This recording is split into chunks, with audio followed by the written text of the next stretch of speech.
We try to count the blessings that Allah has given us. We can't number the blessings that Allah gives us.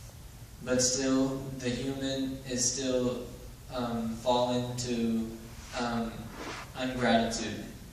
And so from this ayah we can take one of the biggest lessons of Ramadan, which is thankfulness. And we have to be thankful to Allah for everything that He gives us.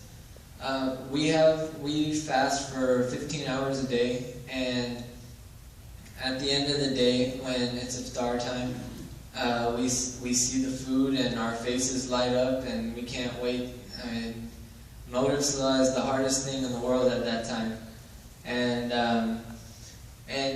what we don't realize is that we are restraining ourselves from that food the whole day, and we have the choice. But there are other people who, other than this month, they don't have the choice of when they want to eat and when they don't want to eat. Sometimes they just don't. Sometimes their kids, sometimes parents give up food because they want the kids to eat, and they just go a whole day without a meal, and it's not Ramadan. And when we think about thankfulness, we think about the clothes that we wear, we think about the food that we eat, but what about the way that Allah has guided us on the right path? And what about the fact that we are all here right now, looking straight into the last 10 nights of Ramadan? That's something to be thankful of also, but it's something that escapes our mind. Allah also says earlier in the Quran, in Surah Baqarah, فَاذْكُرُونِي أَذْكُرْكُمْ وَاشْكُرُوا لِي وَلَا تَكْفُرُونَ. In this ayah, Allah shows His greatness because He says, so remember me and I will remember you.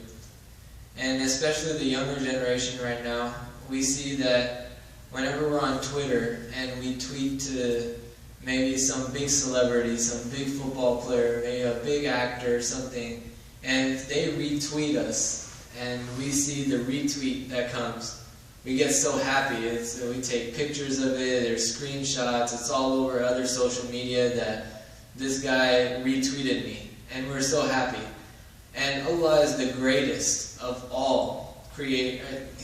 He is the one who created that person who retweeted you at that time. And He's saying that He personally will remember us. All we have to do is remember Him. That's all we have to do. And later in the ayah He says, and be thankful and do not turn against. So from this we also need to realize that Allah is so great that He knows that our weak points are that we sometimes let these things escape our notice, especially other than the month of Ramadan. So that's why in the month of Ramadan He holds our hands and He makes us be thankful for the food. That's when we're riding the bicycle with training wheels on. But after the 1 month of Ramadan is over, the next 11 months it's time to take the training wheels off and it's time to start pedaling. And the more thankful you are, that's the faster you're pedaling, and that's the more ajr you're going to get. And being thankful, it gives you self-satisfaction. We can say that we can be thankful for the health that Allah gave us. We can be thankful for the house that we're in. And some of us may say, well, I live in an apartment, this guy lives in a house. But what about the guy that lives on the street? For the guy that lives on the street, what about the guy that has a hard time finding a place on the street to go to sleep on? So we should always look at the person below us, and it will always lead us to be more thankful. It will take the jealousy out of our heart, it will take the envy out of our heart, it will purify your soul, and it will take you closer to Allah. And the more dhikr you do, Allah will remember you also. So.